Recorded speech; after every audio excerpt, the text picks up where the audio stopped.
পৃথিবীর মধ্যে 6টি শ্রেষ্ঠ দোয়া, এই দোয়াগুলোর আমল যদি কোনো বান্দা বান্দি করতে পারে তাহলে পৃথিবীতে যতগুলো দোয়া আছে তার ভিতরে এই দোয়াগুলোই সর্বশ্রেষ্ঠ দোয়া বলেছেন নবী করিম সাল্লাল্লাহু আলাইহি ওয়াসাল্লাম।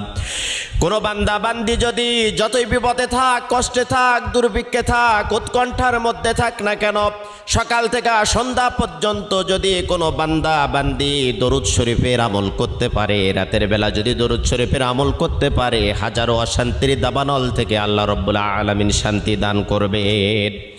1 নম্বরে দরুদ শরীফের আমল করবেন। 2 নম্বরে ইস্তেগফার।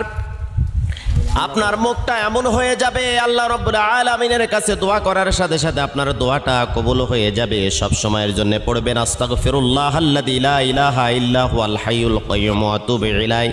যদি না পারেন তাহলে পড়তে থাকবেন শুধু আস্তাগফিরুল্লাহ। 3 নম্বরে আপনি পড়বেন ইয়া যাল জালালি ওয়াল